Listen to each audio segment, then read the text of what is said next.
Hey, it's Tesla Canuck. Welcome back to another video.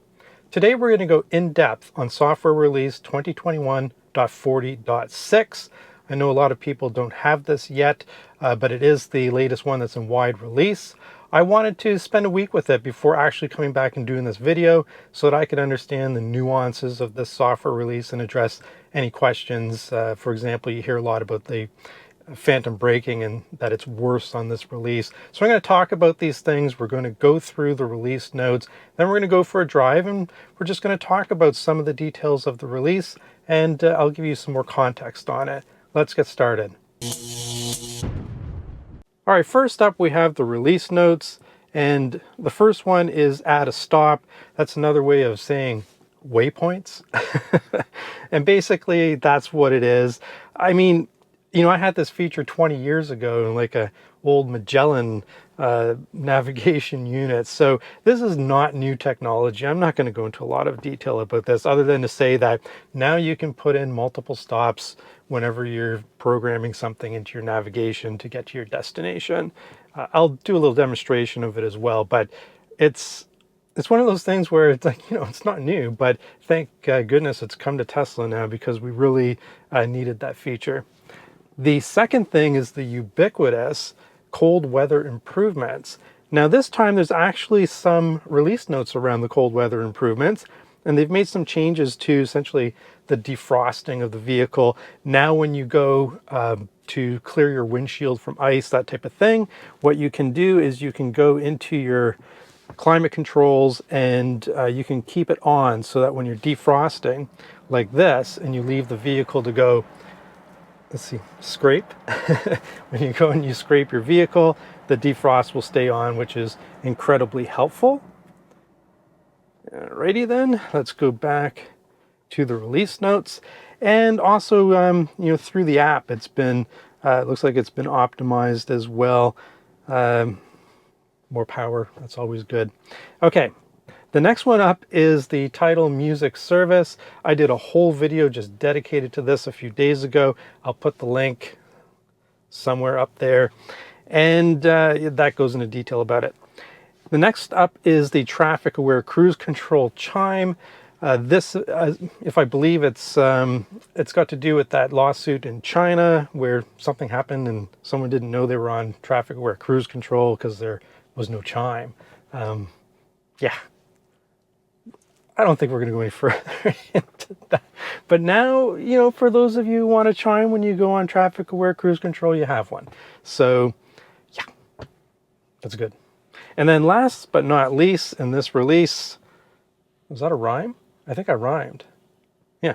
Anyhow, we finally have English language support in your Tesla.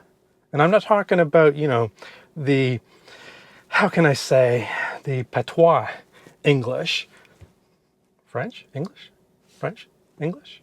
The English that we speak in North America, that's not real English, right? So we now have the British English, which is the real English, and now you can start putting your U's in color. So yes, that's a good feature. I like that.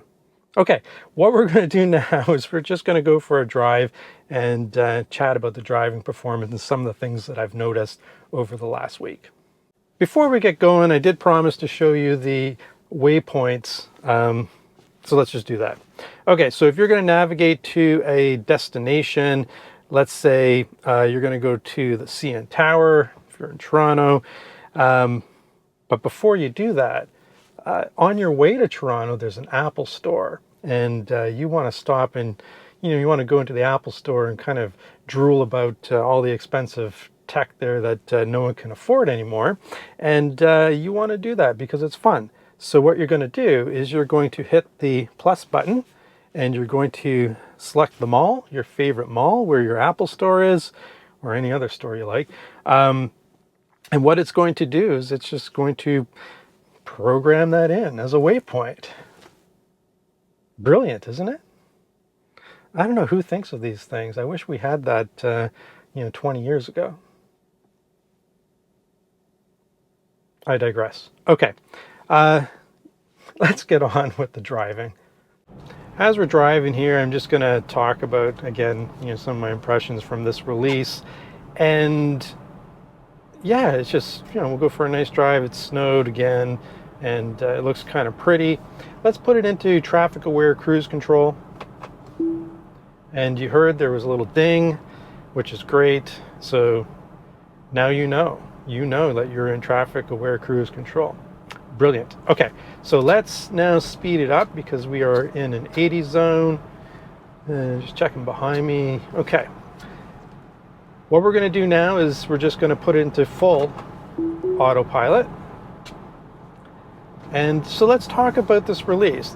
One of the things that I've been asked, YouTube comments, from various forums that I'm in, is about the phantom braking. And on this release, so 2021.40.6, there's been some complaints about additional phantom braking. So let's talk about that. On my commute into work, I typically drive from the Barrie, Ontario area down to Toronto, Ontario. That's about 90 some odd kilometers. And so I do a lot of driving. And to be honest with you, I've always gotten a lot of phantom braking. So when someone asks me, is there more phantom braking on 2021.40.6? To be honest, I haven't noticed any more phantom braking. There's just still a lot of it. In particular, there's a stretch of what we call Highway 400 here in southern Ontario, where the phantom braking between, let's say, and if you're local, you'll know what I'm talking about, but it's basically there's maybe a 20-kilometer stretch between Highway 407 and King Road, and it's just, there's several spots there where it's very predictable. You can set your watch to it. You're going to get phantom braking. No, there's no shadows a lot of the time, or it's just really weird. If you notice the speed on your screen, a lot of times when you're driving through there, the speed will drop from the posted speed limit of 100 kilometers an hour to 70 kilometers an hour just briefly, and the car will slam its brakes on, although there's been no change in the speed limit. So I would say with this particular release, I've honestly not noticed any more or less phantom braking than I was already getting. All right, what else do I want to mention about this release? Well, in general, the refinements to things like autopilot and navigate on autopilot, these type of things, has been really great. And the driving, I used to do driving tests every single time because there'd be something different about what the car is doing. I think it's matured to the point where it's very stable. The autopilot, navigating on autopilot, auto steer, all these features are pretty mature now, and they work as expected. Now, there's still a few things that I think are an area for improvement. As one is on a 2-lane highway like we're driving on right now, the car will stick to the center, which is, I think, what it's programmed to do. Just go find the center of the lane and stay in the center of the lane. But when you have oncoming traffic, it's normal for us humans to favor the side of the road that doesn't have oncoming traffic. So I'll go out of autopilot here, and it's like, if I was driving, I'd be kind of around this mark because I don't want to be closer to oncoming traffic than I need to be. But you can see when I turn on autopilot, the car, you see how the car will automatically center itself, and now you're closer to the oncoming traffic. So in an upcoming release, I would really like to see the car behave more human on a 2-lane highway like this.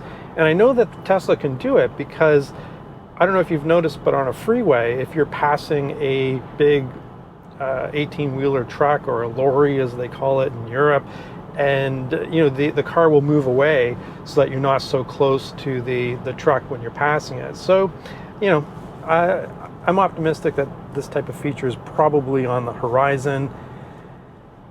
And yeah, I'm honestly struggling to find anything else about this release that is noteworthy when you're driving.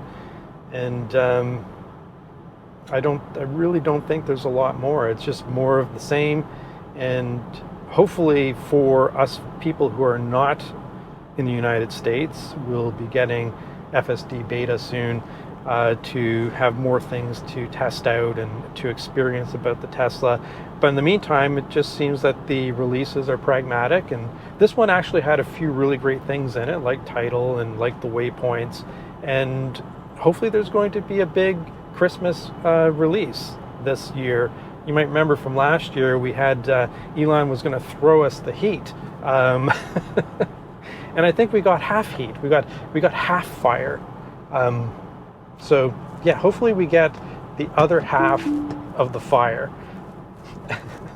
Anyhow, I don't know if you noticed right there, but there's another kind of thing that I would like to see improvement when you're on autopilot. The speed limit changed from 80 kilometers an hour to 50 kilometers an hour. That's like what, you know, from 50 miles per hour down to 30 miles per hour. And it doesn't do it until after the sign, right? And we're heading into a school zone here, and I just wish that the vehicle would know that the speed was going to change up ahead, and it would start slowing down so that by the time you hit the sign, you're at the proper speed limit. So that just jogged my memory there so that you could see, because it just happened right while we were conversing. And especially when you're in a school zone, you know, you don't want to be flying past the sign at some excessive speed, right? So anyhow, I think that's basically it, and we're going to call it a day. I think it was overall a really great release, and I'm looking forward to the second half of the heat this Christmas, and hopefully it's going to be something that's going to blow our minds. Thanks for watching. As always, hit that subscribe button. Tesla Canuck. Over now.